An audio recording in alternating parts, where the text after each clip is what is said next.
السلام عليكم ورحمة الله وبركاته.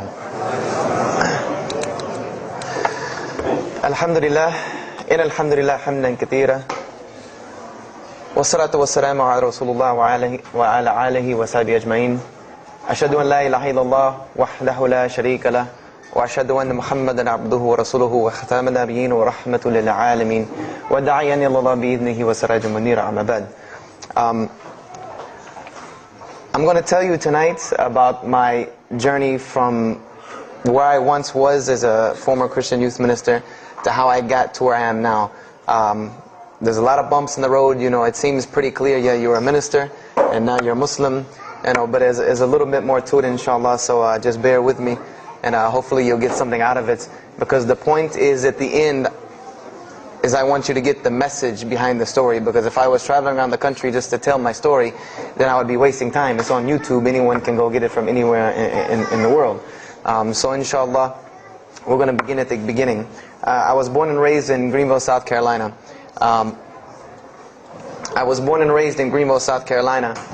And I was raised by my grandparents, because at a very early age my mother had stepped out and my father was working 2 jobs. So it was me and my grandparents. And my grandparents were the traditional, conservative, Southern Christian folk, as they say. They were very, very conservative in their ideals and their ideologies, in their ways. You know, as you hear about, people being set in their ways. That was my grandparents. Like we did it this way, and this is the way you did it every single day, and that was it. And we were very religious in the sense that we went to church on Sundays, we went to church Sunday evenings, we went to church Wednesday. And in Christianity, that's considered very religious. And it was not hard for us to go to church, and it was not difficult for my grandmother to drag me to church every Sunday, which as a kid is what they had to do, because the church was 2 houses down from our house. There was 2 houses, and then there was the church. So it was not hard for them to drag me every Sunday. And I hated church as a kid because of the simple reason that, we were brought up United Methodist. And Methodist is, for any of you know, it's very traditional. It's not like you think about like screaming and shouting in church and all that. No, you listen to the preacher, you stand up and you sing, you sit back down, you listen to the preacher, you stand up and sing, you sit back down, listen to the preacher, and that's it. That's all that happens. And the pews, as they call them, the chairs are made out of wood, they're hard, you get tired of sitting there, you're fumbling around, playing with the money that my grandmother gave me to put in the offering plate, all of these things. That's what I remember from church as a very small boy. But the thing that I do remember enjoying about church was Sunday school. Sunday school is what I got enjoyment from, because went to Sunday school, you painted pictures, of like Noah building the ark, you painted, all these pictures of Moses splitting the Red Sea. You learned the stories of Moses freeing the children of Israel from Egypt. You learn the story about him splitting the Red Sea. You learn the story about Noah and the ark. You learn the story about David and Goliath. You learn all these beautiful stories in Sunday school. So this was basically, as coming up, this is what I knew about Christianity, was the stories that I learned in Sunday school, because I never listened to the preacher during regular service. So that was the only thing I knew about Christianity. So coming up, this was how it was. It was just the norm. And the conservatism in my house, just to give you an example, and about the level of conservatism, is, if let's talk about gender issues, let's say when I became 12, 13, 14, and I started to actually, notice females, and I actually didn't think they had diseases and wanted to run away from them every time I saw them. Let's say I wanted to have a girl over or something of this nature. It was so serious to my grandmother that I had to make an appointment with her, let her know this girl was coming to my house. We had to sit in the formal living room, which in the South, I don't know how it is here, but you have the dining room, then you have the formal living room with all the nice stuff that you don't go in unless there's company over. And my grandmother either had to be sitting in the same room with us, or in the kitchen where she could see directly in the room. I mean, this is just how it was in my house. This is how my grandmother and grandfather were. They were very stern. They were very loving, but there were rules, and those rules were the way they were, and they did not change. So this was my upbringing. And I would say at about the age of 12, 13, 14, more along the age 13, 14, I started going to the Saturday evening youth services at my church that were for 12 and up. And the youth services were held in the gym, and they were totally different than church.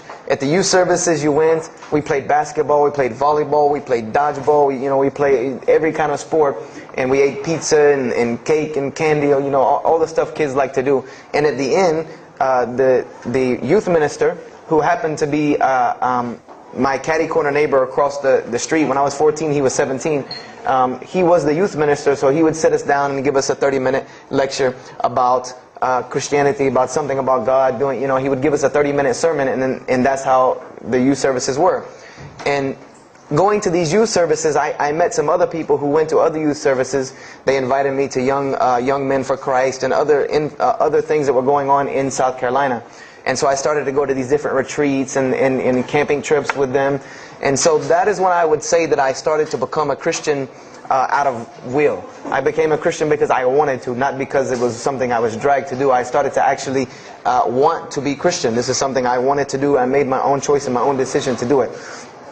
So when I turned 15, I started going to high school.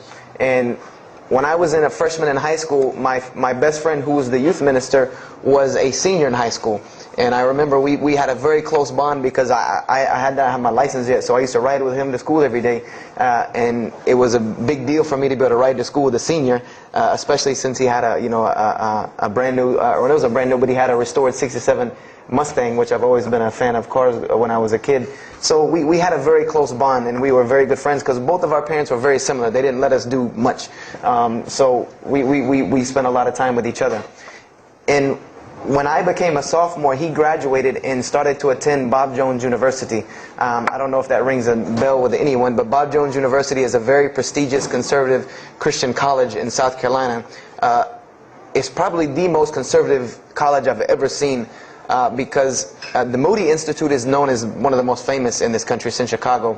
But Bob Jones is conservative to the point to where when it comes to men and women, like men and women are not allowed to get caught talking to each other in a room alone if they're not married, holding hands on campus. The men had to wear button-up shirts or polo shirts tucked in with slacks or jeans. The women had to wear skirts. No jeans, skirts that came down to the ankle, and a shirt that came to the wrist. And this was part of the guidelines for Bob Jones University. You didn't party, you didn't drink, there was none of this that happened at Bob Jones University.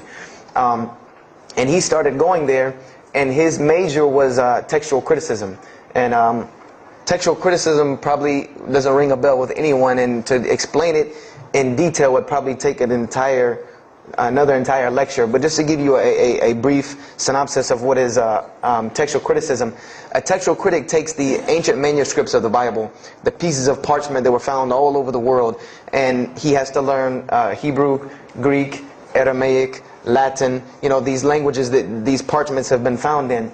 And he has to take these scriptures and try to find out where they came from, why there are variations in the many different versions of the same parchment. Let's say you have Matthew chapter 1 from the Bible. There might be 5,000 different variant readings of Matthew chapter 1 in 6 languages. And so he has to be able to take all these and sift through them, try to find out why there's so many variations of the readings, and then determine which one is the original. And that's not as easy a task as it seems. You could figure, which whenever the oldest is probably more original, which is not the case. Since there are no originals, you might have one parchment that is the oldest parchment of the group, but it might be a copy of a copy of a copy of a copy of a copy of a copy laden with mistakes. And then you might have the newest parchment in the series that might be a once over copy from an original, or a twice over second copy from an original. Therefore, it would make the newer parchment more original than the older one. So it's not a very easy field to go into.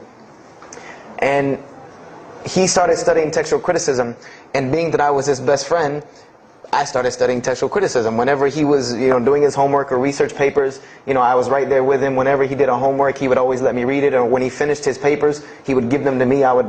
He would pass down all of his papers to me. Every textbook, when he was done with it, he would give it to me. I started to learn a little bit of Greek, a little bit of Hebrew. So I became, started to become a layman's textual critic, and I applied to Bob Jones University in my sophomore year because it was a 3-year waiting process for Bob Jones.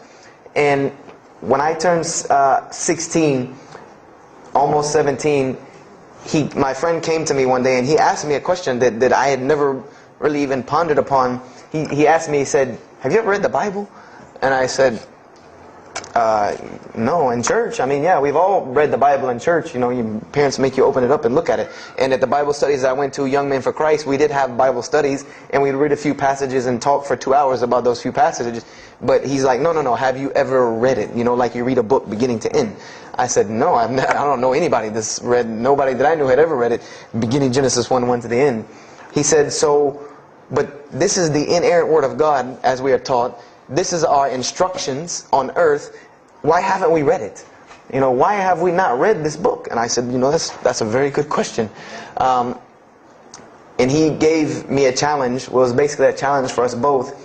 He said, let us start with Genesis 1:1 and let's read the Bible and let's see what God says to us. Because this is the inerrant Word of God, inspired to men, for instructions for us. So let us see what God says to us. If God can talk to the preacher through this book, why can't He talk to me? I said, you're right. I said, that's very good. I had a lot of time on my hands. I wasn't really allowed to do much anyway after school. So I said, why not? Let's read the Bible. I was somewhat nerdy as a 14, 15-year-old, 16-year-old. We started to read the Bible. And we decided to go from Genesis 1:1. And what we tried to do, this was the attempt that we made, was to not think of anything that we'd ever heard about Christianity, but to open the Bible and let's say I just found this book in the desert and read it and see what it says to me. Let it talk to us. So we started Genesis 1:1 and we started reading through the Bible. You know, we did some of it together and most of it I did by myself because I'm a very, very quick reader, so I decided to read a lot on my own. And as I was reading through the Bible, I started to notice the stories that I had heard in Sunday school. You know, you start reading Genesis, you read about Adam and Eve, we all know that story. You started reading about Deuteronomy, Exodus, you know, the stories of Moses, the story of Noah, the story of Lot and Abraham, and all these stories that I know. But I was surprisingly and astonishingly shocked by some of the stories that I read about these same people that I learned about in Sunday school. Just for instance, and this is a big testament to why Allah kept sending us prophets and why Islam was sent as a complete and perfected deen with the Quran. If you read about Noah in the Bible, there is the story about Noah saving humanity from the flood with an ark and all of that. There is this in the Bible. There's another aspect to the story of Noah that not many people know about unless they actually take time to open a Bible. This will not be preached from any pulpit anywhere. Is that the Bible says that Noah was an alcoholic. This is the Bible's portrayal of Noah, or Nuh alayhi salam, that he was an alcoholic, that he was a drunkard. This is the word used in the Bible, that he was a man given to alcohol. And I'm a psychology major, and my field of specialty is mental illnesses, and alcoholism is one of those, is a mental illness.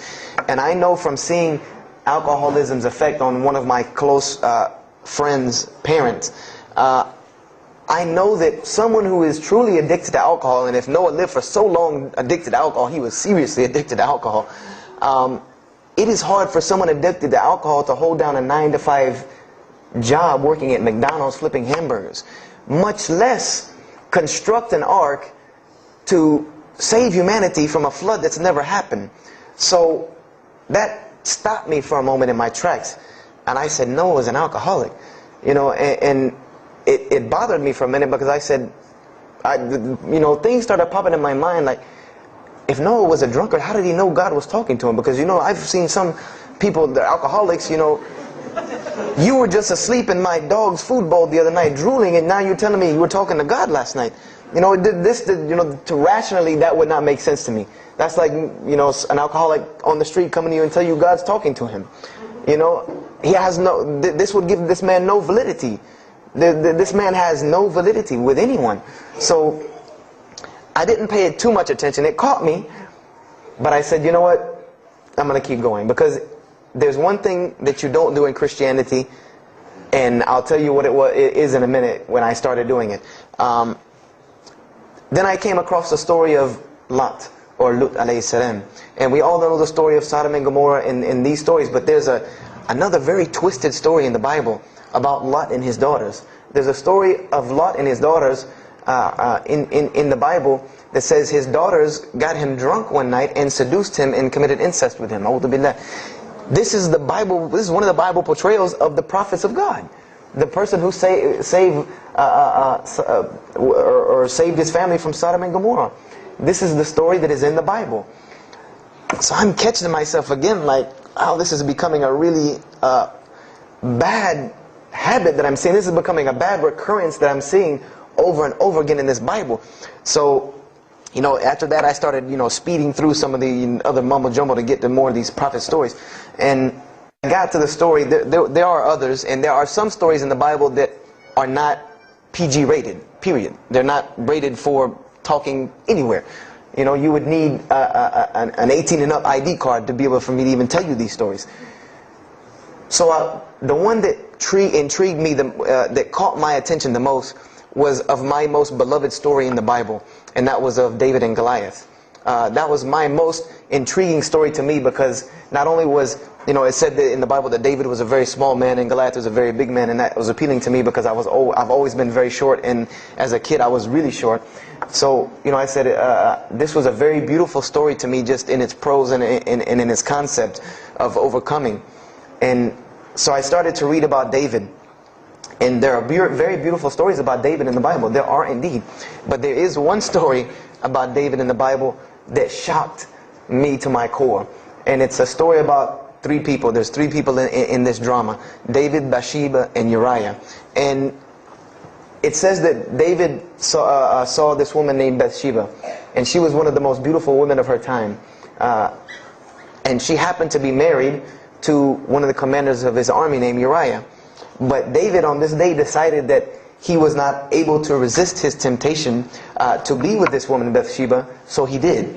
And he committed adultery with her.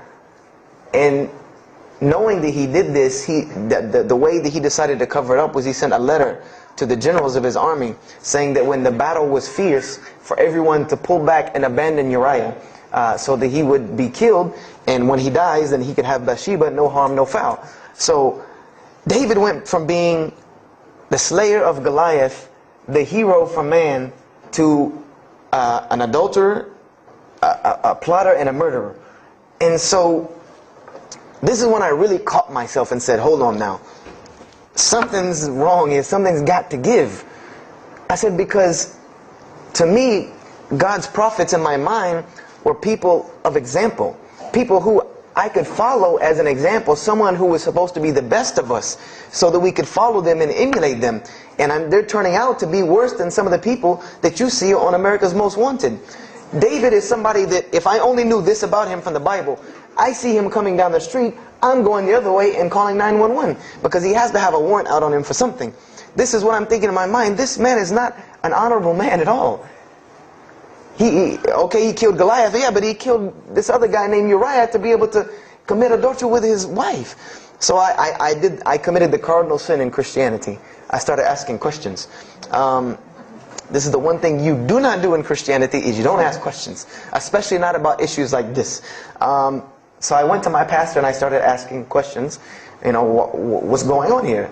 Pastor, there's a very bad recurring habit about these men in the Bible. What is the deal here? And I remember he told me the same thing that almost every pastor or every evangelist or anyone I talked to about this, same answer, almost like it was programmed. They would put their hand on my shoulder and say, Brother Joshua, don't let a little bit of knowledge wreck your faith, because you're not justified by knowledge, you're justified by faith.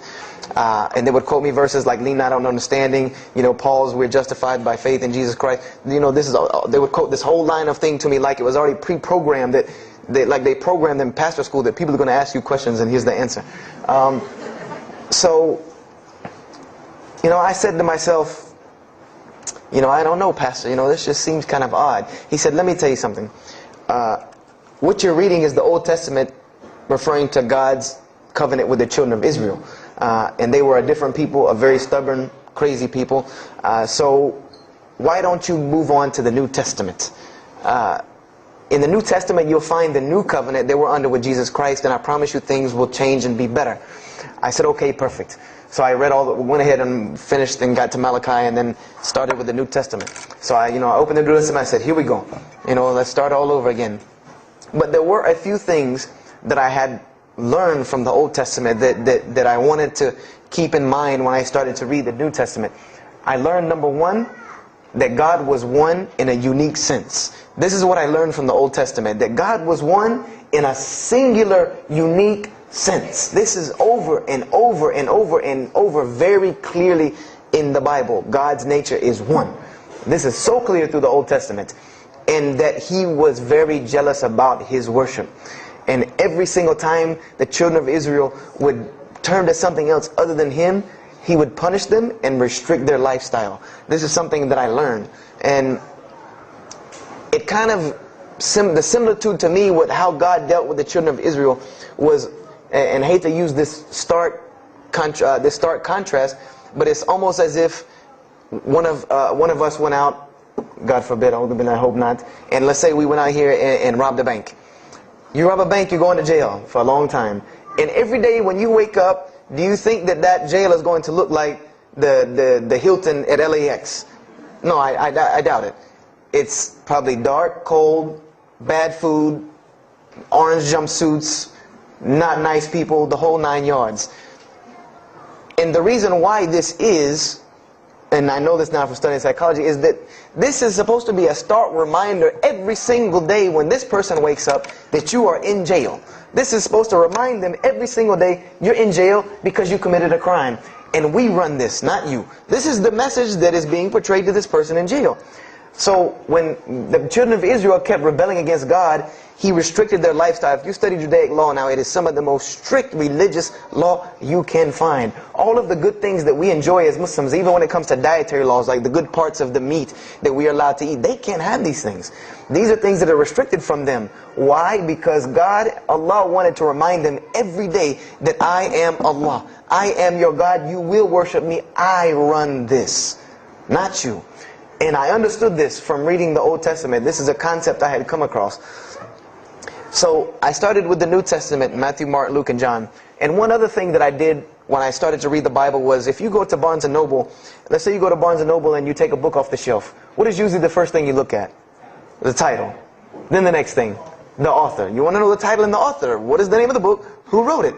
And if you do this test with every single book of the Bible, you get a title and no author. Author unknown.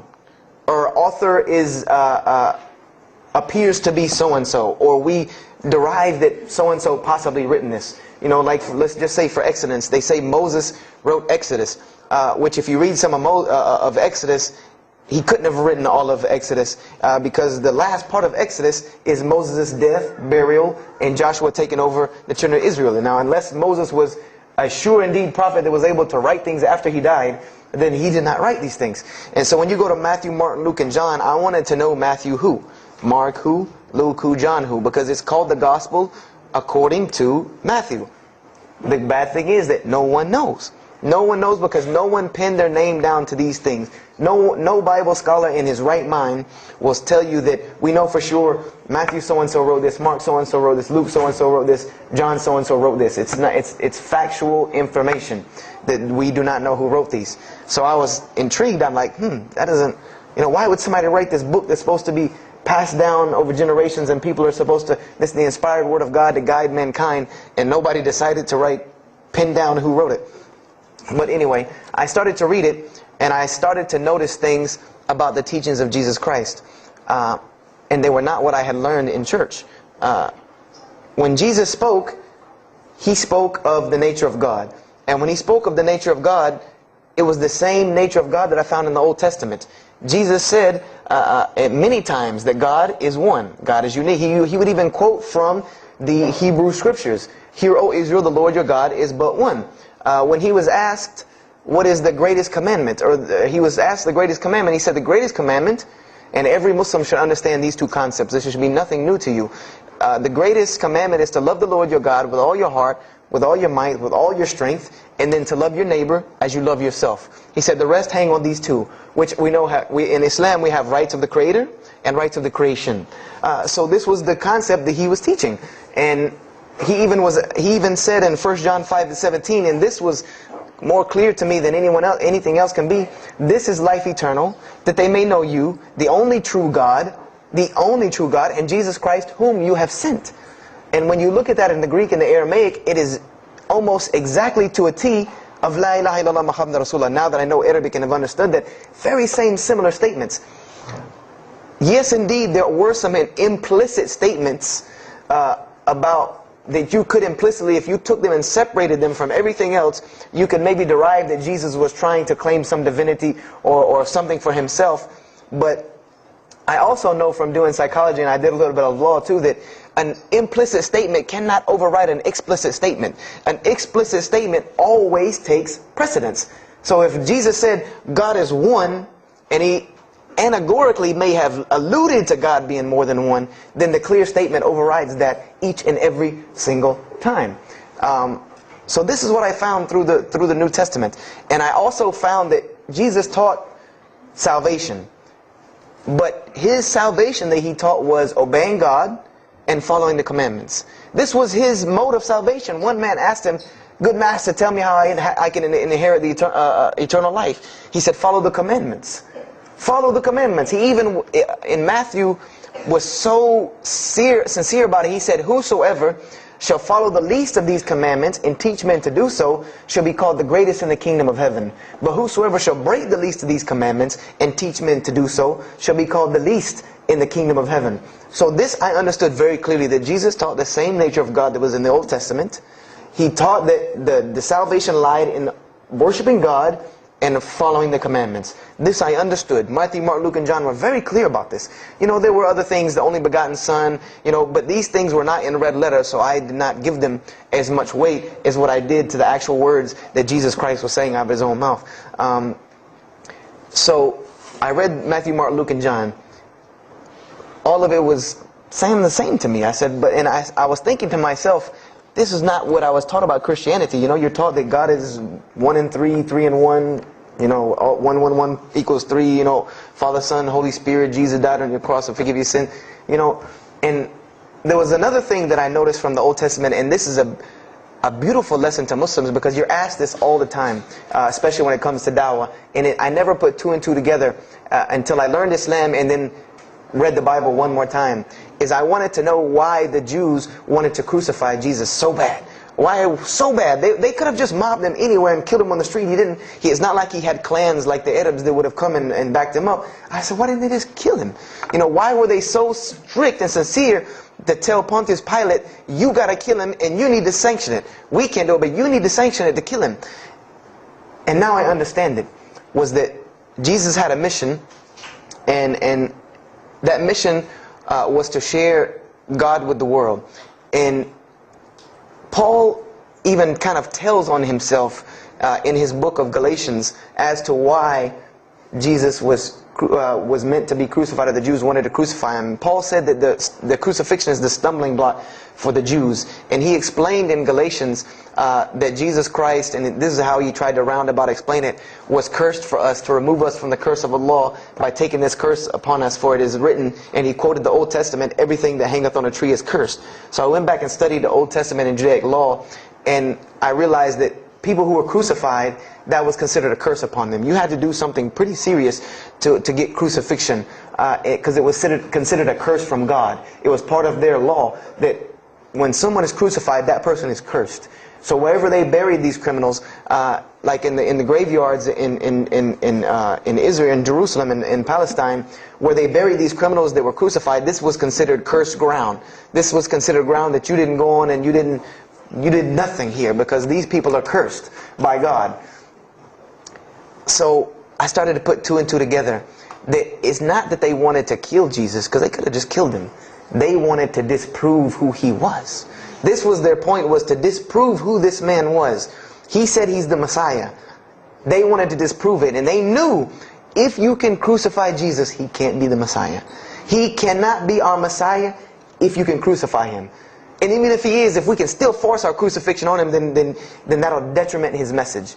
So they understood this and knew this, and this is why they wanted to crucify him. And this is exactly why Allah saved him from it. Because everyone asks you, why did Allah save him from the crucifixion? Because you cannot crucify. That was part of his law that he came to fulfill, that he could not be cursed according to this law. He said, I have come to fulfill the law. To fulfill it. Therefore, he couldn't be cursed according to it. And this is why he went to the Garden of Gethsemane and asked God to remove this from him, because he knew how detrimental this was to his message of crucifixion. So I began to see all of these things. So I started to read. I got to the book of Acts and started to read the writings of Paul the Apostle. And things went from this to this. It went from one way to another way. It went completely flipped, turned around. The entire teachings went from obeying God, worshiping God, following the law, to worshiping Jesus Christ and abolishing the law completely. Paul even wrote to the Galatians, "Oh, you foolish Galatians, why are you still following this cursed law? Jesus Christ came as a curse to remove us from the affliction of this curse." So I said to myself, but Jesus just said a few books before this that whosoever shall break the least of these commandments and teach men to do so shall be the least in the kingdom of heaven. And here you go, Paul preaching this gospel to abolish the law. So I even asked, what is going on here? So I started asking my pastor, and my pastor said, now you're getting into deep water. You know, now you're starting to question the New Testament. You really have some issues. You know, they even thought that I might be, possessed and all kinds of things. So I had a very big conflict going on inside of me, and my friend took me to his textual critic teacher, his professor. And what this man told me probably wrecked my faith in Christianity. And I always say, I doubt he would be very happy me traveling around the world telling people that a Christian professor from Bob Jones University wrecked my faith in Christianity. But he did. Because what I asked him was, what happened to all these contradictions? You know, in the Old Testament there are many contradictions. If you study Hebrew language, you'll understand that when you read some of the Old Testament or the Torah, that there are some parts of the Torah that you can see is the most beautiful Arabic that you can see, the most beautiful Hebrew that you can see, just like when you read the Quran. It's very beautiful Hebrew. And then 2 chapters later, you'll see Hebrew that looks like a broken 3-year-old who is trying to scribble some Hebrew down. It looks very colloquial, very dialectic. You can tell it's not the same person speaking. So I went and asked him about all this stuff I saw. And he told me, he said, what you have is a book written by men over centuries and centuries and eons and eons. And he says, and this book started as an original that was copied and copied and copied, and somebody added a mistake, and somebody came behind him and corrected that mistake and added 2 of his own. Someone came and copied it and skipped a line and added a line where it wasn't supposed to be.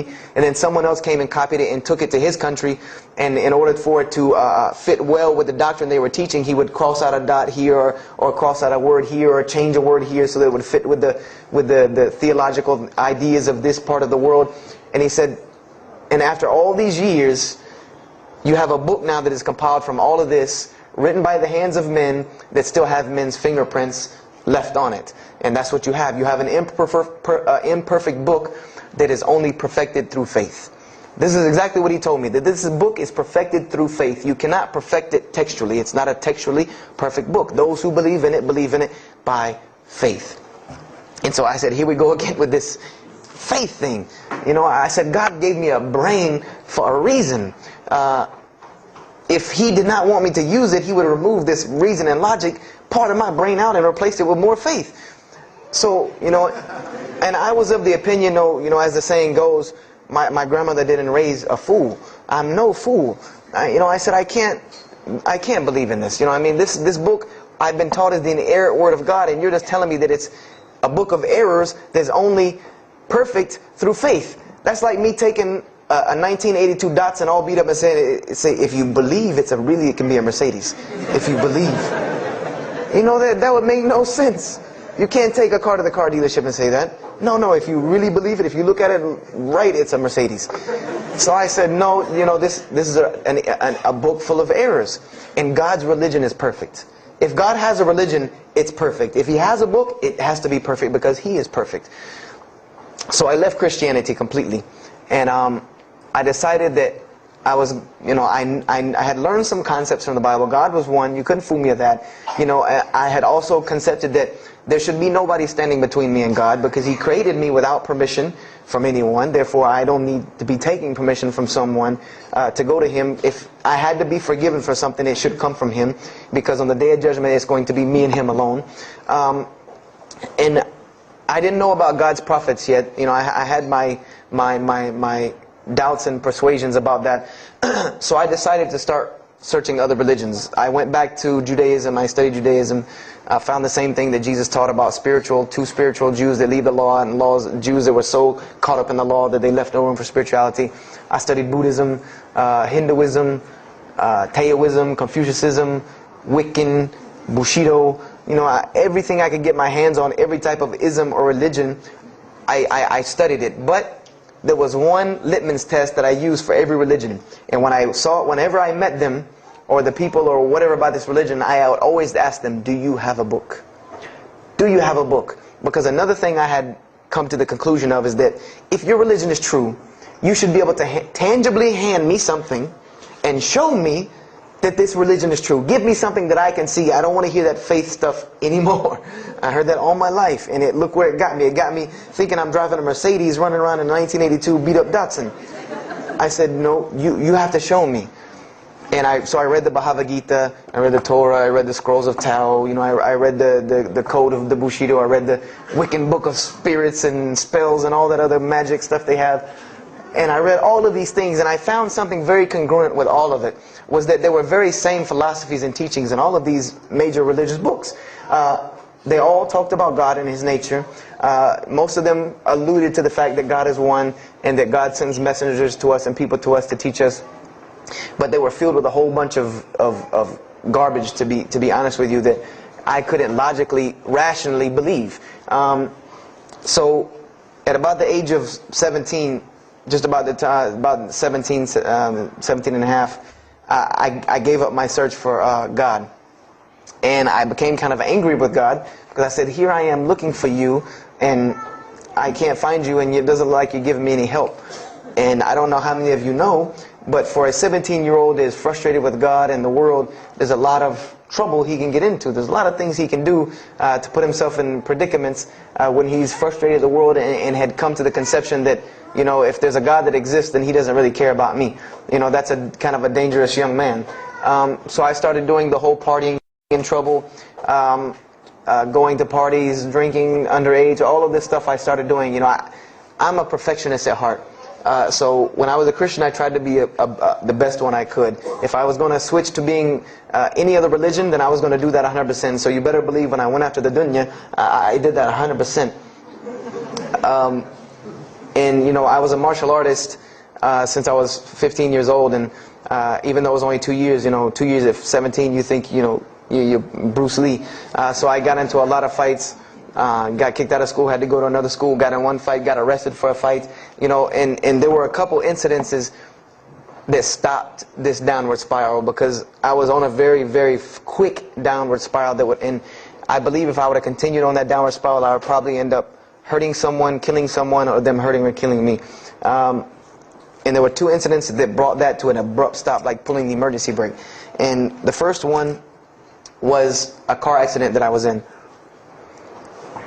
My friend and I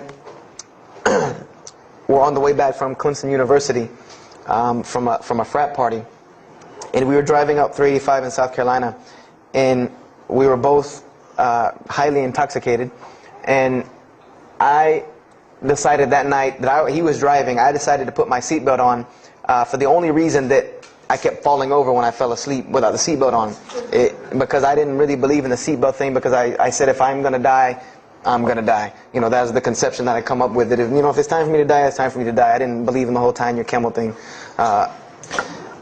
So I put on my seatbelt, and I fell asleep. And the next thing I know, I remember waking up with the car shaking, and I woke up to grab my friend because I thought maybe he had fallen asleep. But when I woke up, the only thing I saw was the tree line and then the pavement coming right at my face, and the window smashing and the car flipping, the whole 9 yards. And us landing in a ditch. And I remember getting out of the car. That was the first thing I thought. You know, number one, I couldn't believe that, you know, you don't really think about, oh, you're alive. No, you just move. I jumped out of the car and realized that I had jumped out of the back of the car that wasn't there anymore. It was still in the median on the other side of the highway, and the front part of the car was over in the ditch. And I drug my friend out, who was knocked unconscious, and pulled him over the side of the road. I had no injuries. I looked at myself trying to find what's missing, and there was nothing but a piece of glass stuck in my arm that I pulled out. And it just so happened that a state trooper was passing the other way, because he turned around and came back. And when he came back, he asked what had happened. And the first thing he asked me was, did you see what happened? Because there was other people who would pull over, so I guess he thought that I was a bystander, because I started to walk towards him. He's like, did you see what happened? You know, where are the people? I said, yeah, I really saw what happened. I was in the car. You know, and he was like, you know, as they say, like the color drained out of his face, because he was shocked. He said, how were you in that car? You know, and of course they took the hospital. My friend got arrested, DUI. But before he put us in the ambulance, he was a man of God, because he looked at me and he told me, he said, young man, you better realize that you're on this earth tonight for a purpose. The only reason you're still alive is that God has a purpose for you. If not, you don't live through things like that. People without purpose, if you didn't have a purpose, then this night would have been your night. So you need to realize that. I said, this old man's out of his mind. You know, if God had been looking for me, he had the opportunity to get me a long time ago. So don't tell me about that God stuff now. So I paid it no attention. And about a month later, 3-4 weeks later, my friend and I, same two, he's on crutches still, we decided to go to New York City. We decided to just take off, drive to New York City. We didn't tell our parents where we were going. I said I was sleeping in his house. He said he was sleeping in my house for the weekend. So we drove to New York. And in New York, I remember going to the ATM to get some money. And in New York, they have these ATMs where you have to go in the little glass room to get your money at ATM. I don't know if they have that here or if any of you have been to New York. Now, alhamdulillah, you have to put your bank card in to go in there. But in '97, it was not like this. You went in, and it was almost like the game Mousetrap, because you go in, take out your money, criminal comes right in behind you. There's nowhere for you to go. You know, there's nowhere to run. So I went in and I took my money out of the ATM, and I heard the door open behind me. You know, so I turned around. You know, I thought somebody was coming in behind me, and there was a man who put a gun to my face. And he must have really, really, really, really needed this money, because he didn't ask me anything. He didn't say a single word. I just remember looking at the gun in my face and him pulling the trigger. And it was a revolver. And to this day, I'll never forget that image in my head of seeing that little spindle turn and hearing that very distinct click of a revolver. And it probably could have been like a .32 snub-nosed gun like this, but when it was in my face, it looked like one of those like cannons that you see on the movies. And I remember when he pulled the trigger, I didn't think anything. You don't think anything. You just blank. You just go into this like shock of blankness. And then a couple seconds later, thankfully I had been doing martial arts. That might have helped me overcome the fight or flight syndrome, because all I could think was, go! You know, like myself kicking myself, like, what are you doing? Go! So I bum rushed him. We went flying, he went flying, money went flying, gun went flying. And I took off and went to the hotel and didn't say anything to anybody. We went back to South Carolina the next day. And I didn't say anything because we weren't supposed to be in New York. My grandfather would have killed me. If that guy didn't kill me, my grandfather would have took care of it. So I didn't say anything until about a month or two later. You know, I kept having nightmares about this same incident. I kept having night terrors from this incident. And so I told my grandmother about it. And she told me the same thing that the officer had told me. She said, you know, you have to realize that God has a purpose for your life. You're here for a reason. People don't go through the things that you've been through and still walking on this earth without a reason, and you're pushing the limit. This is what she told me. You're pushing the limit, really. God has something for you, and He wants you to get it, but you're pushing it. And she didn't tell me to go back to Christianity and study my Bible. Only thing she told me was that God hasn't gone anywhere. You just have not looked in the right place yet. And so I decided to put myself back together. You know, the car wreck, the gun thing, the getting arrested for fighting, like all of that, like really made me stop really quick and think, that I need to get my stuff together. So I became an agnostic, someone who I believed in God with no form of religion. I prayed to God on the floor on my hands and knees, because this is how all the books of God, this is how the Bible, the Torah, the New Testament, the Bhagavad Gita, all of these scriptures that I ever read, they said that this is how the men of God prayed. And it was during this time that I did read one book about Islam in the public library, because I had never heard of Islam ever. But I remember I was looking in the religious section in the library at school, and there was a book about Islam, and I was in the library, the public library, and I remember it was some title like "Why I'm Not a Muslim" or some, one of these titles that was propagandistic against Islam, but I had no idea. So I just took the book and I read it, and I remember it said that Muslims, M-O-S-L-E-M-S, and any of you knowing Arabic knows that's a very derogatory word. A Muslim is someone who oppresses someone else. That's a very quick sleight of the pen that was used in the past for a very real purpose. It said that Muslims were people who worshipped a moon god named Allah, who lived in a box in the desert in Saudi Arabia, and they were oppressive to women. I remember there was a whole chapter about how they could have 4 wives and as many as they want, actually, because they could marry 2, divorce 1, get 3 more. This whole, and it said that I remember the one thing that really caught my attention was the whole chapter on jihad, where it said that Muslims were allowed to kill non-Muslims at any time, at any place, without discretion, and it was an honorable act, and not only would they go to heaven before it, but they would get 70 virgins on the way. So I closed the book on Islam, put it back on the shelf, and marked off Islam off my little list of religions, and said thanks but no thanks, and if I ever see a Muslim, I am out. And I said I'm pretty safe in Greenville, South Carolina. I had never seen a Muslim ever. So I said, I don't have to worry about running into no Muslims, thank God.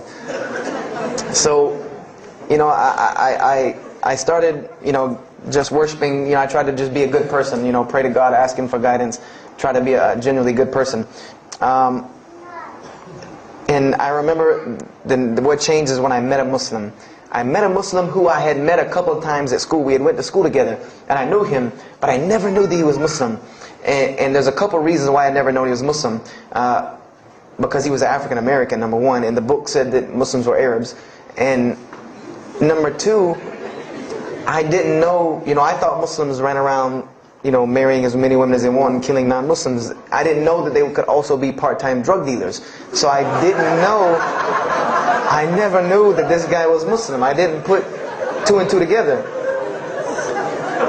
So we were at his house one day, and me and my other friend, the one that I got into a lot of trouble with, I'm trying to keep him out of trouble now.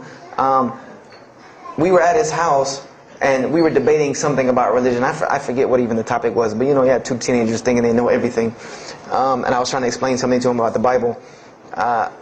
And that guy came in and was listening. He said, "Have you ever heard of Islam?" I said, "Yes, I've heard all about Islam." He was like, "Okay, so what do you think of it?" I said, "What do you mean what I think of it? That's probably the worst religion I've ever seen on the face of the planet." He's like, "Why?" And he's like, "I'm a Muslim." I was like, "Man, stop playing." You're an African American. He's like, "So?" I'm like, "The book said you guys were Arab. All the Muslims were Arabs." He was like, "What else did you read in the book?" And I told him. He was like, "Man, what in the, what have you been reading?" He's like, "You need to go to the mosque for Jummah." He's like, he told me, he said, "I'm not a good Muslim." This is what he said to me. He said, "I'm not a good Muslim. I'm not even going to try to front and say I'm a good Muslim." He said, "But I can guide you to some people that can tell you the real truth about Islam," because he knew about my story about wanting to find religion. And he said, "You need to go to the mosque for Jummah." And I said, What's Jummah?" He said, "It's just like church with no chairs." And I said, "I can do church with no chairs because in church the chairs were the worst part anyway." Because they had these hard benches that you sit on that are like this and are so hard. I said, "That's good. You sit on carpet? Wow, man, every church should be like that." And I said, where's the mosque? He said, it's on Wadehampton Boulevard. I said, where on Wadehampton Boulevard? I lived on Wadehampton Boulevard. I lived right off of Wadehampton Boulevard. He said, you know where Lee Road intersects with Wadehampton? I said, yeah, I live on the other side of that intersection. He said, it's right there. I said, no, it's not. There's nothing. There's a gas station or a church. He said, yeah, you know that church, the Evangelical Missionary Training Facility? I said, yeah, I used to take missionary classes there. He said, you know that building in the parking lot with the gold thing on top? I said, yeah, the gym? And he was like, no, that's the mosque. Because I had always thought it was the gym because it was in the same parking lot and it was just rectangular with 2 glass doors in the front. And you could literally walk in between the church and the masjid and touch them like this. Anyone doesn't believe me, go to Greenville, South Carolina, look at the masjid. You can almost touch both of them just like this. He said, yeah, it's right there. I said, I've never, at first I was shocked. Like, I've been living across the street from all these crazy Muslims all my life. I said, I never knew. And he told me to go to Jummah, and I asked him what time. He said he would meet me there at 1 o'clock in the afternoon on Friday.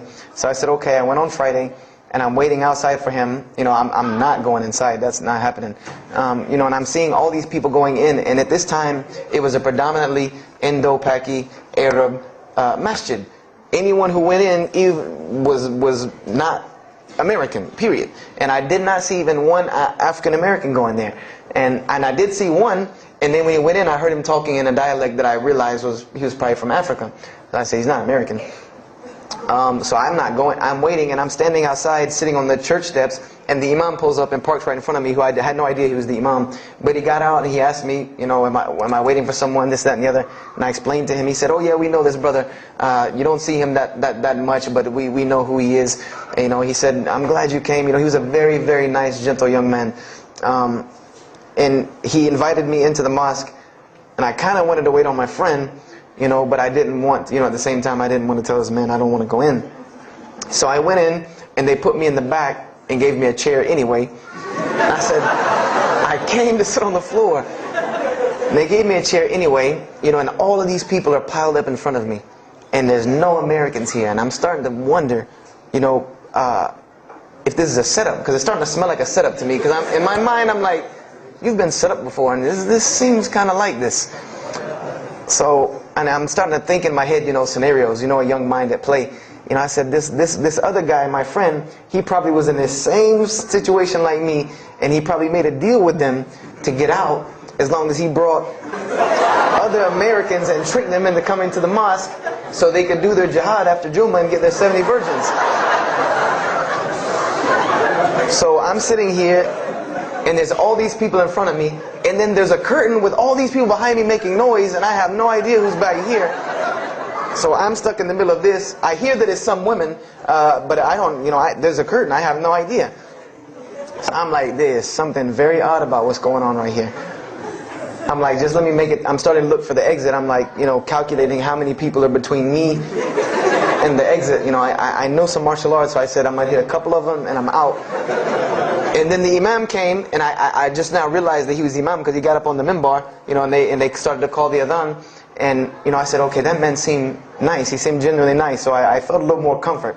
And then he got up after the adhan, and he started his khutbah. Inna alhamdulillah nahmaruhu wa I said, oh my God. I said, I bet you he's talking about me. And he's being forceful. He was getting loud and banging on the minbar, and he's pointing in my direction. I'm like, oh man, I gotta get out of here really quick. I said, well, I'm gonna take my chances with the women behind me. I'm going through the curtain. And then he started to, when he got done with his Arabic tirade, he started to explain it. That verily all praise belongs to Allah alone, or God alone, and Him do we worship, and Him do we seek help and assistance. We seek refuge with Him from the evil that lies. He explained what he said in Arabic, and it sounded to me so beautiful. It was very, very beautifully prosed, what he said, and I wanted to know where he got that. I said, where did he get that? Because it was only about God and about the nature of ourselves. All of us should know that beginning of the khutbah, and he quoted the 3 verses from the Quran. O you who believe, fear God as He should be feared and do not die. And instead of a state of submission to Islam, he was a very wise man, because he translated everything. It was almost as if he knew I was there and translated everything for me. And he. I remember to this day what the khutbah was about. And I don't know if he did it because I was there, or if that was his already planned khutbah, but it's almost as if it was meant for me. The khutbah was that, the title of it was that the forgiveness of Allah is open to anyone at any time, at any place, no matter what, unless they have committed shirk. And the prose of the khutbah was a very long hadith. That some of you will know. And just to make it short, it was the hadith where the Rasulullah ﷺ met Angel Gabriel or Angel Jibreel, and Angel Jibreel was telling them to tell him that if the Muslims commit this certain sin, to tell them that Allah would forgive them. And every time he would tell the Muslims, they would say, okay, well then what about this sin? And he would go back and meet with Angel Jibreel, and he would go back and come back and say, tell them that Allah will forgive him for that. And this discourse happened, for many different sins. And then finally Angel Jibreel alayhi salam said, tell them that Allah has said, no matter what they do, even if their sins are compiled, like the oceans are from the east to the west, as long as they have not associated a part with Allah, tell them that Allah will forgive them. And I remember he told me that, or he said that, that the door of repentance to God is open as long as you have not seen the angel of death or the sun hasn't risen from the west. I didn't really understand the sun risen from the west thing at that time. But, and he said that, God's forgiveness has to come from God alone. And this was the whole premise of his khutbah, was on forgiveness and tawbah. And I was saying to myself, these are all of the same concepts that I had formulated through reading the religious scriptures myself. And I'm asking myself, where did he get this stuff from? Where did he get all this? And he started using names like, he used the name Ibrahim alayhi salam, he used the name Musa, and I'm like, he translated it to Abraham and Moses. I'm like, where did he, where is he getting these? These are names from the Bible, I know these people. And so after the khutbah, they started lining up for the prayer. And I got apprehensive because everybody's getting up in front of me and blocking my exit from the door. And so I guess one guy in the back saw me, and because I had to move back a little bit, he said, we're about to pray. And I said, pray to who? And he said, to God. I said, which one? And he said, the one that created the heavens and earth. The same one that's in the Bible, the only creator of the heavens and earth, the only God. I said, yes, I know him. And so the Imam started to pray, and when he recited the Quran, I know it sounded very intriguing. I had no idea what it was. But then when I saw Muslims bow and prostrate on the floor, verses and verses of every religious book that I had ever read started ringing off in my head, that this was the way men of God prayed. And the first thing that I could think of in my mind was, this is worship. That's what I said to myself. This is not prayer, because prayers are asking God for something. These people are worshiping God. So I said to myself that you've written this religion off way too easily. I thought I was a much more open-minded person than that, and I was ashamed of myself that I had written it off with just one little book. I'd put all these studies into the other religions. I read this one thing about Islam and was done. So I went to the Imam after Jummah. He talked to me, and I would have to say that I was probably a little bit rude with him. And I've asked him to forgive me. I saw him a few years later. I said, you got to forgive me for the first time you saw me. Because he started telling me, would you like to know a little bit more about... He had a very heavy accent. He was an Egyptian brother. Would you like to know a little bit more about Islam? He tried to give me some pamphlets. I said, no.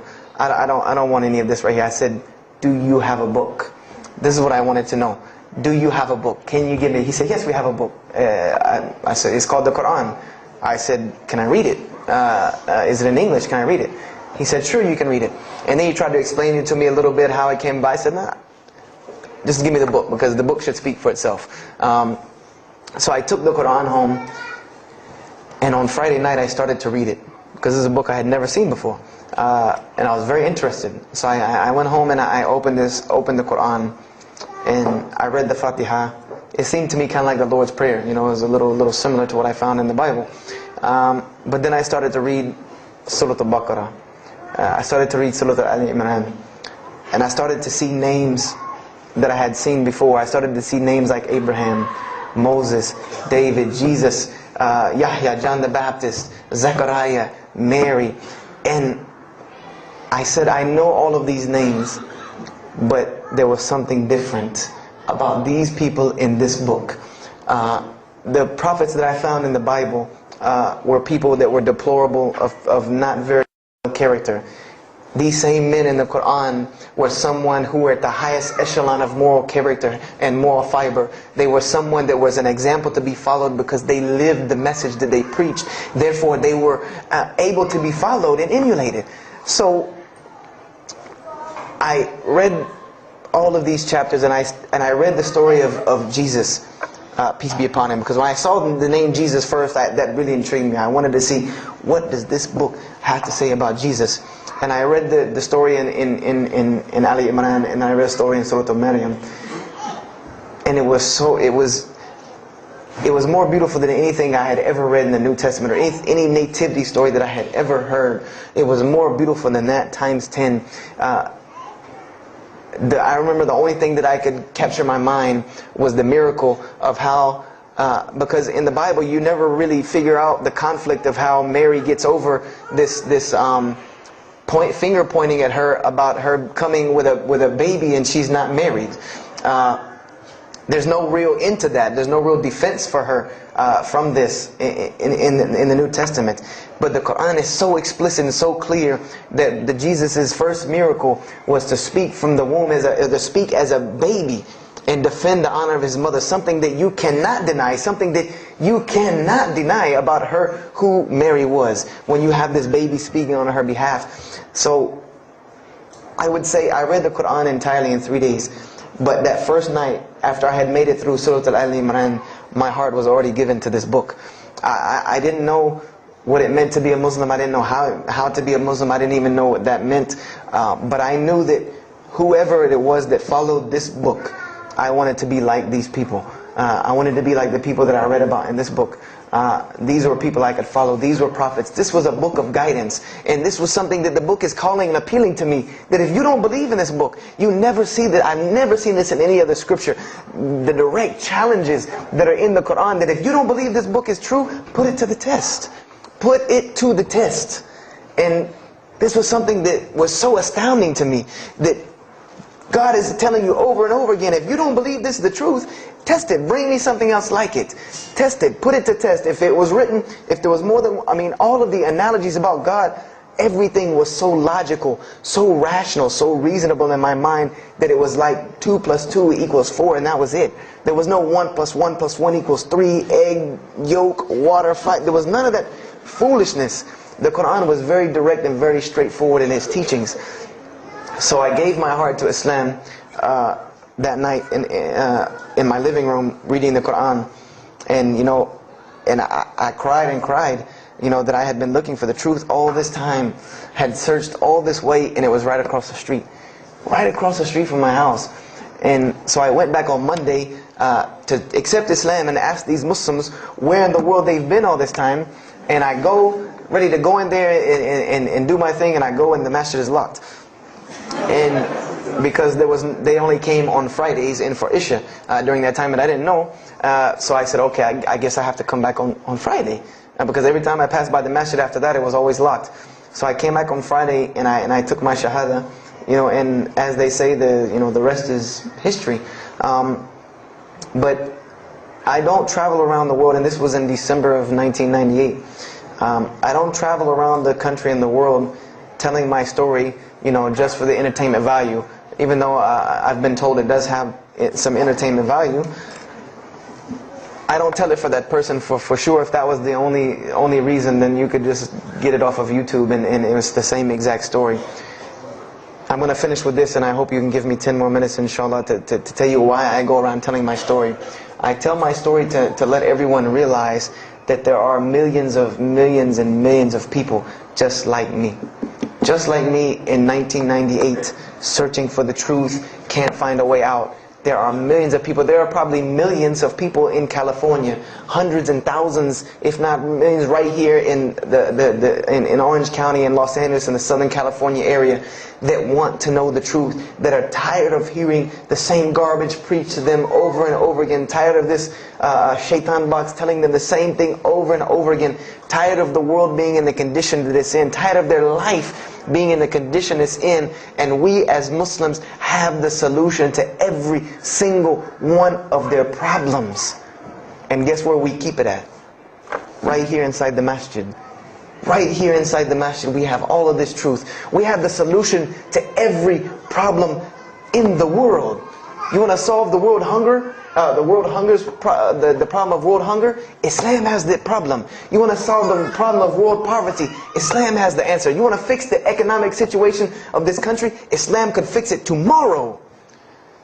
And this was in an op-ed piece in the Washington Post. In the Washington Post, there was an op-ed piece that the two markets that are falling apart in this country are investments and housing.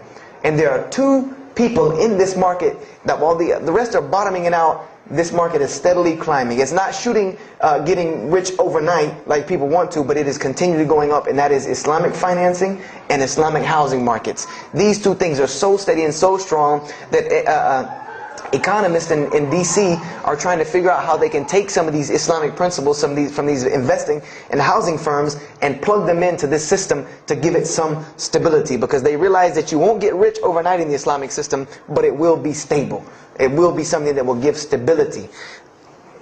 So they are starting to find out that Islam has the answer and the solution to their problems, but we already know this. We already know this, that we can solve every world problem with Islam, would put it into it. But the problem is, we're hiding it from the people. Unfortunately, willingly or unwilling, knowingly, unknowingly, we are hiding this from the people. And there's a statement in the Quran and that Allah warns the Jews about what they did with their religion. And it is a statement that is left in the Quran for us, that verily those who conceal the evidences and the clear proofs, after we have made it clear for them in the book, they are those who are cursed by Allah and cursed by those who curse, unless they repent and reveal that which they have been concealing. Those I will accept their repentance, because I am the one who accepts it, the most merciful. We have become guilty just the same way the Jews have of hiding the truth about their religion. When they saw the Prophet Muhammad ﷺ, they knew the truth and wanted to hide it. People, we know the truth about Islam, and we are hiding it. We as Muslims are running around begging Allah for dignity and honor and help when He has already given it to us in this deen. Everything that a Muslim could ever want has already been given to him in this deen of Islam. Anything that you ask Allah for, there is an account set up for you to go take it out of. You just got to find it where it's at. And any of you, I'm not going to go through the ayahs for they're too long, but if you want to know the solutions to every one of your problems in this world and the hereafter, just go read Surah Al-Saf, ayah 10 through 13. Very, very easy solution. If I had the time, I would read them to you, inshallah. But we have the cure to every disease in the world. And we're not giving it to the people. And I want to use this as a parable because I really want this to hit home with you. Let's say, what is your name, brother? Abdullah, mashallah. Let's say me and Abdullah are best friends, we're brothers in deen, we're roommates, and we've been roommates for years and years and years. And let's say brother Abdullah has contracts an illness, a disease that is one of the most painful diseases that any human being can ever go through in his life, and it's not something that's going to kill him quick. Let's say this disease is going to suffer and fester with Abdullah and make him not be able to eat, sleep, nothing. He's just miserable all the time. When I come home in the evening, he's rolling around on the floor in pain. And let's say I know him in this condition, and let's say one day I come across the cure for his disease. Someone tells me that if you give this to Abdullah or anyone like him, he will be instantly cured and he will never suffer again. And let's say I take that and put it in my pocket, and I don't give it to Abdullah. Why? Why don't you give it to Abdullah? Well, number one, I'm way too busy. I have 2 jobs, going to school, I have a long commute back and forth, I gotta drive up and down the 405 every day. I don't have time to give Abdullah this medicine, man. If he wants the medicine, he'll go get it himself. I don't have time, I'm really busy. Number 2, I'm not a doctor. I should not be prescribing Abdullah medicine, and I'm not knowledgeable in medicine. If he wants help, he should go see a doctor. I'm not a doctor. Number 3, Abdullah's, please forgive me, but Abdullah's kind of stubborn. He doesn't really listen very well. He probably, he's kind of set in his ways. So even if I tell him this medicine is good for him and it'll cure him, he probably wouldn't even take it anyway. So why waste my time? Do any of these excuses sound familiar? And let's say I don't give this medicine to Abdullah and he dies. And let's say he dies the most painful death that you can ever imagine. I want to ask you a kind of rhetorical question. I want to ask you kind of a rhetorical question. Do you think on the Day of Judgment that Allah is going to call me and Abdullah up and ask him about this incident between me and him because I've oppressed him? I have oppressed him. I've allowed him to suffer knowing that I could ease his suffering. I'm sure Allah is going to ask us about this. But you know the beauty about Islam is that if Abdullah was a good Muslim, bore this disease patiently and died, he dies as a shaheed, inshaAllah. And on the Day of Judgment, this is how beautiful Islam is, that he could very well come before and Allah ask us about this, and Brother Abdullah say, you know what? Allah, I forgive him, so you forgive him. This is the beauty of our religion. And Allah will forgive me. But the disease I want to tell you about is the disease that every single non-Muslim walks around with every single day, and they don't even know it. It has no real physical symptoms, and that's the disease of shirk, the disease of being jahl, being ignorant about Allah subhanahu wa ta'ala. Allah gives them life and they worship someone else. Allah feeds them and they thank someone else. He created them and fashioned them in the womb of their mother and knows them better than they know themselves, and they have no idea who He is. They don't even know who He is. If that doesn't pain your heart to see a person in this condition, then for sure the hearts have become hardened. Because when I see non-Muslims, especially when I sit in places like airports, I see this disease. I see it on them. I see them walking around with it.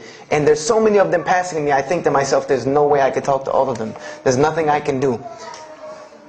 And this disease is something that not only is not going to show up as a physical symptom, and is going to leave them ignorant about Allah subhanahu wa ta'ala, but when the day they die, they will die the most physically painful death that anyone can ever suffer. The Rasulullah said that when the angel of death comes to the disbeliever, it doesn't come kindly. He yanks the soul through the nose, and it's as if his flesh is torn from his bones.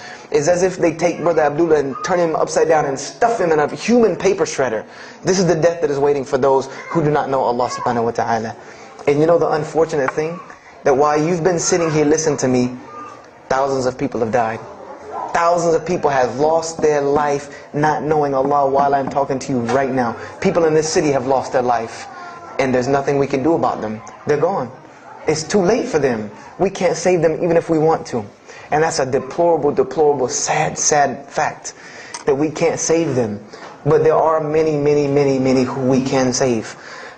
And that all that takes is us taking this light of Islam we have and showing it to the world. There's a statement in the Bible, and I finish with this. Whether Jesus ﷺ said this or not, doesn't matter, because this statement is one of the most profound statements that has been somewhat of a focus for me in my mission of da'wah. It is said that no one would bring a candle into his home and then place a bucket on top of it, because then no one would benefit from the light. No, if someone would bring a candle in their home, they would set it on the table in the middle of the room so that everyone could benefit from this light. And unfortunately, the Muslims of this generation, we are a bunch of candles with buckets on top of it. No one can see our light. No one can see the beauty of Islam in it. Believe me, if you don't see it, believe me, take it from someone who was once standing on the outside looking through the window at that light.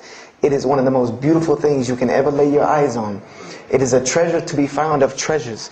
And everyone else can see this, and they will see this if we show it to them.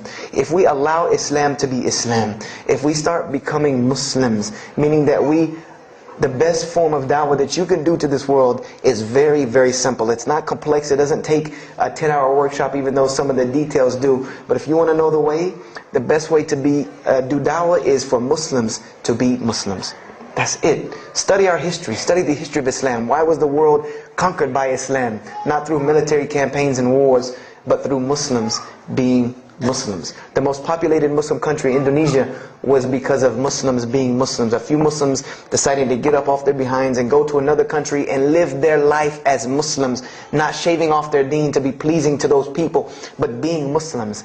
And when the people asked them and inquired, what is it about you backwards Arabs that we've heard all these crazy things about? Now you come out of the desert with pristine moral and character, and you have better ethics and morals than we do. What is it that has happened to you people? And their answer was, La ilaha illallah, Muhammad Rasulullah. That we believe in Allah and He has sent us a man named Muhammad, and we emulate his lifestyle. That's why we're like this. This is what conquered the world for Islam. This is what conquered people's hearts for Islam. Was the truth and the beauty of it and its simplicity of its message. This is what brought me, and this is what the world needs. With all of this foolishness going on in the world, this is what it needs, the simplicity of Islam, whether they want to hear it or not. They know it in the bottom of their heart. When you show them the truth, even if they turn away from it, they know it's the right thing. They know it's the truth. And on the day of judgment, you can stand before Allah subhanahu wa ta'ala, having washed your hands and saying that I did my job. And I finished just one more thing. I finished with this. If you don't believe this is important, if you don't believe this is one of the most important things you can do as a Muslim, then the last statement of Prophet Muhammad ﷺ to the Muslims as a whole, he gave his farewell sermon. And we know that what his farewell sermon was a summary or a synopsis of what Islam is and its general principles. And he knew this was the last thing he was going to say to the Muslims as a whole. And how did he end this sermon? Those who are here, pass this on to those that are not here. For verily it may be that the last one that hears my message may understand it and knows right here among us. He gave a command to those Muslims to pass it on. And for those Muslims to pass it on. And for those Muslims to pass it on. Until there was no one left to hear this message. This was a command he gave. The last command he gave to this ummah as a whole. And then what happened? He pointed his finger to the heavens and said, "O Allah, bear witness that I have indeed conveyed your message." And upon saying this, what happened? Allah revealed the surah, "This day I have perfected for you your deen and completed my favor for you and chose for you Islam as your religion." And the last statement that Prophet Muhammad ﷺ gave to us before this was revealed was that we must pass this message on. He gave us that duty. He took that duty that was only reserved for prophets. No one else, no other. If you don't believe me, go read Surah Al-Baqarah about what was commanded of the other nations. No other nation was given this opportunity and blessing to pass on this deen except us. Because there are no more prophets coming. So the job falls on our shoulders. Qurans are not going to fall out of the sky and hit people when they're walking down the street. This job has now become ours. And just like if the Prophet Muhammad ﷺ had not done his mission, he would have been accountable before Allah. If we do not do our job of spreading this message of Islam, we will stand before Allah on the Day of Judgment. Don't be the person standing before Allah on the Day of Judgment and your neighbor that you've known, your co-worker that you've known 10, 15, 20 years come and find you and tell you, you knew this day was coming. You knew this day was coming and what was going to happen to me, and you did not say anything to me. And those people will complain to Allah about us. They will complain to Allah about us. Because we have the truth right amongst them and we're not giving it to them.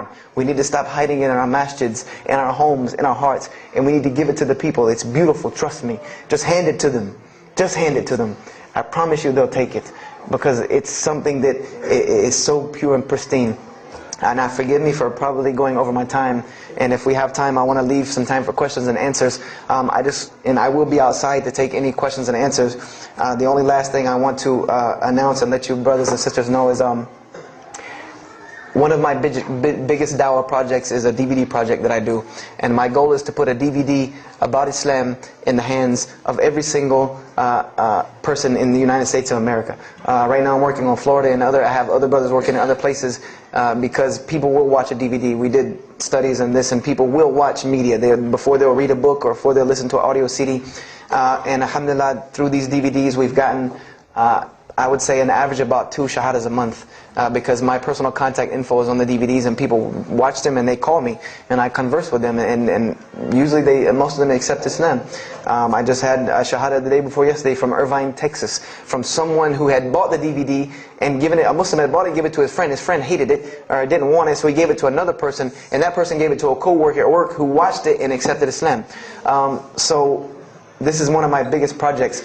And the way this project works is I make 100 DVDs, and I brought 2 of them with me today. I'm going to explain what they are. The way this project works is I make 100 DVDs, and 75 of them go out to different dawah arenas. And the other 25 I make available for Muslims to purchase for 2 reasons, so that they can be, so that I can buy another 100 to make, and so that you can share in this ajr along with me. Because when you purchase a DVD, that makes another DVD, or you give it to a friend, then you share in this ajr with me. And everyone knows that da'wah is the biggest pyramid system because of the hadith Rasulullah sallallahu alaihi wasallam, that one who calls to guidance gets the same reward as the one guided without that reward being lost from him. So I made these DVDs available to the Muslims so that you can put a little effort in da'wah and make another 100 inshallah. So I brought 2 today and they're outside.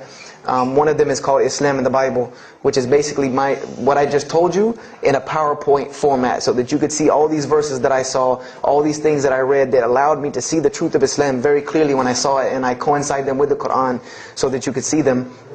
And there's another one the other one's called The True Gospel of Jesus Christ, where I go through the New Testament. Well, first part I think is an interview about me and my story to Islam, and there's some other Q&As on the other DVDs about nature of God and all these different things. But it's a PowerPoint presentation about the New Testament and Jesus Christ, and how you can prove to someone that Jesus Christ taught Islam from the New Testament, from their own book, that they have to agree. They either have to believe it or reject it. And if you believe it, then you have to believe what I'm saying is true about Islam. If you reject it, then this is your book, not mine. So, you know, I try to use these 2 teaching methods, and they also can be given to non-Muslims because they're in a PowerPoint format. They're in a very educated format, and they're available outside for $10 each. So if you could, please don't make me take any of them back home, because they always hassle me about taking 200 DVDs on an airplane anyway. So please come and get them. And if you have any questions, my contact info is on there and everything. If you have any more questions for me, and my website and everything. I thank you for your time, and if anything has been of benefit, know that truly all good comes from Allah subhanahu wa ta'ala. And if anything that I have said is incorrect or hurtful or shameful, know that indeed that comes from my own nafs and my own lack of understanding. أقول هذا واستغفر الله لي ولكم فاستغفروه إنه هو الغفور الرحيم. السلام عليكم ورحمة الله وبركاته.